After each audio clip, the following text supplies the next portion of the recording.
M संस्कृति अभिमान channel में आपरो घणे मान स्वागत है। और आपरा जो कमेंट है और कमेंट में आप लिखियो है कि ऐतिहासिक कहानी कि गजानन जी रो वाहन मूषक, और मूषक वो कौन है और ये मूषक था कौन, इसके बारे में पूरा इतिहास बताए। तो इतिहास में मैंने नारद वाणी, गणेश पुराण, ये सारा अध्ययन किया। तो उस अध्ययन में ये बात सामने आई कि ये तो आपको मालूम है कि गजानन जी गणेश भगवान रिद्धि सिद्धि के दाता, क्योंकि हर शुभ कार्य को करने से पूर्व गजानन जी की ही पूजा की जाती है।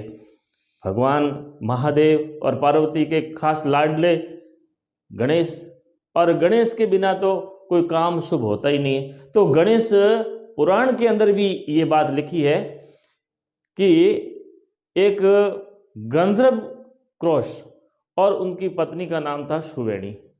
गंधर्व कोश था, उसका शरीर भी तो था पहाड़ जैसा, और सुवेणी है उसको माता पार्वती का आशीर्वाद भी था, भगवान शिव का भी आशीर्वाद था। और सुवेणी ने माँ पार्वती की पूजा करके सदा सुहागन होने का आशीर्वाद प्राप्त कर लिया था। गंधर्व क्रोश, गंधर्व का मतलब है कि भगवान इंद्र के सभा में गाने बजाने वाला। तो ये गंधर्व कोश और उनकी पत्नी सुवेणी दोनों ही भगवान इंद्र के सभा में गाना बजाने का कार्य करते थे, और उनके मुख्य शिष्य भी थे। एक बार पौराणिक कोई ऐतिहासिक कहानी है कि अमरावती में भगवान इंद्र और देवताओं की सभा जम रही थी, और सारे देवता और जितने भी ऋषि मुनि थे वो सारे वहाँ इंद्र आश्रम यानी अमरावती में वहाँ पहुँच गए, और वहाँ बहुत ही बड़ी सभा लगी हुई थी। उस सभा में गंधर्व कोश और सुवेणी दोनों भी वहाँ हाजिर थे। इंद्र ने गंधर्व कोश को कोई काम के लिए कहा कि भाई आप जाओ और जल्दी से ये काम करके आ जाओ। तो भगवान इंद्र की आज्ञा का पालन करते हुए गंधर्व कोश जैसे ही वहाँ से रवाना होते हैं तो उन्हें ये लगता है कि मुझे ये काम जल्दी से करना है, और जल्दी में हड़बड़ाहट में जैसे ही वो उस सभा के बीच में से निकलते हैं तो उस समय वहाँ बैठे ऋषि वामदेव और उनके क्रोश का पैर लग जाता है, और क्रोश का जैसे ही पैर लगता है, वामदेव अपने आप में बहुत महान ऋषि थे और वे अपना अपमान समझते हैं कि क्रोश ने मुझे पैर लगाया है। वे अपने अपमान के कारण ऐसा समझकर क्रोश को श्राप दे देते हैं, और श्राप, क्योंकि उनका श्राप भी कभी खाली जाता नहीं। अब जैसे ही क्रोश को श्राप दिया, क्रोश ने क्षमा मांगी, हे भगवान मैंने कोई जानबूझ करके आपके पैर नहीं लगाया है, मेरी गलती हो गई, मुझे माफ़ करो और मुझे आप श्राप मत दो। लेकिन वामदेव ने कहा कि मेरा श्राप कभी खाली जाता नहीं है, तेरी गलती नहीं है, लेकिन मैंने मेरे मुंह से कह दिया, वो तो श्राप लगेगा ही और तुझे मूषक बनना पड़ेगा। अब वामदेव की आज्ञा प्राप्त होकर के और उसी समय गंधर्व क्रोश है वो बन जाता है मूषक। अब उसकी पत्नी सुवेणी बहुत ही परेशान होती है अपने पति गंधर्व क्रोश को देख करके, लेकिन वामदेव का ऐसा ही श्राप था, उस श्राप के कारण अब कुछ कर भी नहीं पाते, लेकिन श्राप लगा सो लग गया। लेकिन इधर सुवेणी को माता पार्वती का अमर सुहा का जो आशीर्वाद प्राप्त था, और उस आशीर्वाद के कारण वो हर समय अपने पति गंधर्व क्रोश की रक्षा करती रही।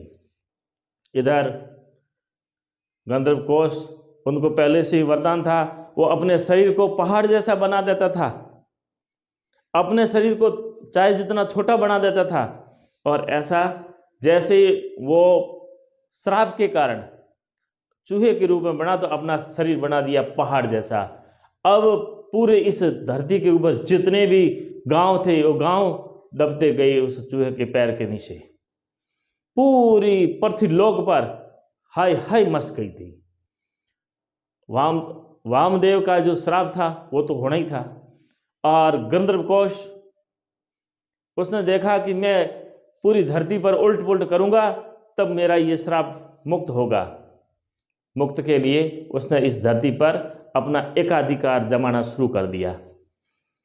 ऐसा करके एक बार उसने ये देखा कि जितने भी ये ऋषि मुनि बैठे हैं, इन ऋषि मुनियों को परेशान करूं तो इसके द्वारा ही मेरा ये मोक्ष होगा। तो एक दिन गंधर्वकोश मूषक के शरीर के रूप में, और वे पहुंच जाते हैं पराशर ऋषि के आश्रम में। वहां जाकर के वो बहुत ही तोड़ फोड़ करना शुरू कर देते हैं, पूरे आश्रम में आग लगानी शुरू कर देते हैं। उस समय पराशर ऋषि वहां मौजूद नहीं थे, उनकी पत्नी वहां थी, उनके शिष्य वहां थे। तो इस तरह के एक अजनबी चूहे को देखकर जितने भी उस पराशर ऋषि के आश्रम में शिष्य थे वो वहां से भाग जाते हैं। और जब थोड़ी देर बाद में पराशर आते हैं, देखते हैं कि पूरा आश्रम उजड़ गया था, उनके शिष्य वहां से भाग गए थे और पत्नी उनकी विलाप कर रही थी। पूछा अपने पति से कि बात क्या है। पत्नी ने अपने पति से बात कही तो कि भाई ये सारा हुआ कैसे।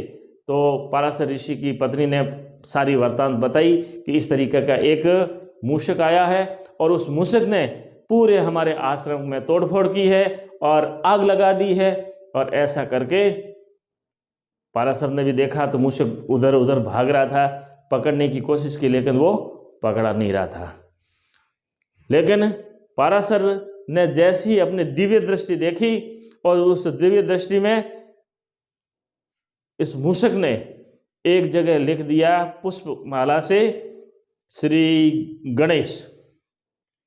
पराशर ने अंतर ध्यान लगाया कि इसने श्री गणेश लिखा है। श्री गणेश का अर्थ क्या हुआ, इसका अर्थ मैं कैसे निकालूं। तो उन्होंने एक ही बात तय की कि इसका उत्तर मुझे भगवान महादेव और पार्वती से मिलेगा। भगवान महादेव के आश्रम में मुझे जाना होगा और माँ पार्वती का आशीर्वाद मुझे लेना होगा। ऐसा करके महर्षि पराशर है वो कैलाश पर्वत पर पहुंच जाते हैं और जाकर के वहाँ माँ पार्वती मिलती है और माँ पार्वती से प्रार्थना की कि भगवान महादेव से मिलना है। पार्वती ने मना कर दिया कि भगवान अभी तो समाधि में लीन है और समाधि बीच में वे छोड़ नहीं सकते। बोलो आपका क्या प्रयोजन है, आपका कार्य क्या है वो बताइए। तो महर्षि पराशर ने आप बीती सारी बातें माँ पार्वती से बता दी। पार्वती ने कहा इतनी सी छोटी बात, अभी मेरे पुत्र गणेश को बुलाती हूँ। और उसी समय अंतर ध्यान माँ पार्वती ने किया और गणेश को अंतर ध्यान से बुलाया और उसी समय गणेशपुरी से एक पल में आकर के भगवान गणेश माँ पार्वती के शरणों में आकर के हाजिर हो जाते हैं और आकर माँ पार्वती से प्रार्थना करते हैं कि माँ मुझे याद किया, बताइए कोई ऐसा प्रयोजन। तो माँ पार्वती ने कहा कि पराशर आश्रम में एक मूषक आया है और उसने पूरे आश्रम को उजाड़ दिया है, उसको जाकर के शांत करो। तो गणेश ने कहा ये माँ एक पल का काम है, अभी जाता हूँ। माँ की आज्ञा लेकर के और पराशर महर्षि अपने आश्रम में पहुँचने से पहले भगवान गणेश वहाँ पहुँच गए थे। देखा तो मूषक है उनसे पूरे आश्रम को उजाड़ रहा था। तो मूषक से उनकी वार्ता शुरू हो गई, उनको शांत करने की कोशिश की, फिर भी वो मूषक शांत नहीं हो रहा था। तो उस समय भगवान गणेश ने अपने माँ के जो वाहन था उसको आज्ञा दे करके बुलाया कि यहाँ पहुँचो जल्दी से।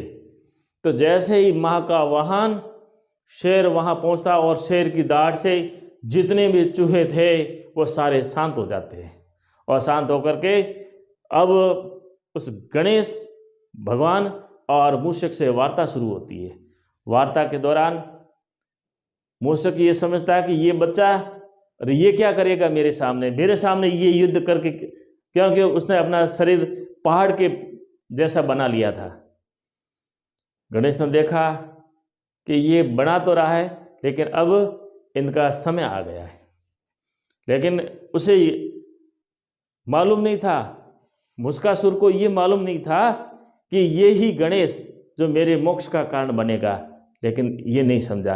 अब जैसे ही मूषक ने अपना पहाड़ जैसा शरीर बनाया, तो गणेश ने एक गदा अपने हाथ में लेकर के उस मूषक को पीटना शुरू किया, और पीटते पीटते उसका शरीर एकदम छोटा हो जाता है, एकदम छोटा। जैसे जैसे उसके ऊपर गदा से मार की जाती है, और वैसे वैसे उस मूषक का शरीर है वो छोटा होना शुरू होता है। छोटा होते होते होते एक वास्तविक छोटे चूहे के जैसा बन जाता है, और भगवान गणेश का पैर का स्पर्श हो जाता है उस मूषक से, और मूषक से जैसे ही स्पर्श होता है, और उसी समय वामदेव के द्वारा दिया गया श्राप है वो मुक्त हो जाता है, और मुक्त होते ही वापस गंधर्व कोश अपने वास्तविक रूप में आ जाता है, और भगवान गणेश के चरणों में गिर जाता है। हे भगवान, आपने मुझे मोक्ष दे दिया,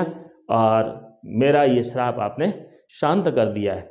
बोलो भगवान, मैं आपकी क्या सेवा कर सकता हूँ? तो गणेश ने एक ही बात रखी कि आप केवल और केवल आप मेरे वाहन के रूप में आजीवन मेरे साथ में रहेंगे। इधर मूषक जो गंधर्व क्रोश था, उसको अपने बल पर घमंड था कि ये छोटा सा बच्चा और मेरा ऐसा पहाड़ जैसा शरीर, इसको लेकर के तो मैं आकाश में कहीं भी उड़ जाऊंगा। लेकिन उसे ये मालूम नहीं था कि ये भगवान गणेश है। जैसे ही मूषक ने अपने वाहन के रूप में कहा कि आप विराजमान हुए, तो भगवान गणेश ने अपने शरीर को बहुत ही बड़ा बना दिया और कहा कि मूषक अब चलो। अब नीचे वो तो मूषक है दबना शुरू हो गया, और दबते दबते और भी दबना शुरू हो गया। तब उसे लगा कि ये भगवान गणेश है। अब भगवान गणेश से प्रार्थना करते कि हे भगवान, कि आपका वजन ज़्यादा है, आपका भार ज़्यादा है, मैं इतना छोटा हूँ, सहन नहीं कर सकूँगा। तब कहा कि भाई ठीक है, तुझे घमंड था, वो आज तेरा घमंड, कहा मेरा घमंड तो शांत हो गया।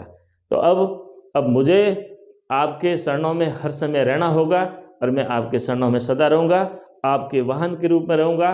और ऐसा करके भगवान गणेश के चरणों में सदा सदा के लिए वाहन के रूप में वही गंधर्व कोश जो पहाड़ जैसा शरीर था, और वामदेव के द्वारा उसे जो श्राप मिला था, मूषक बना था, वही मूषक आज भी भगवान गणेश के वाहन के रूप में उन्हें पूजा जाता है। बोलो गजानन भगवान की जय।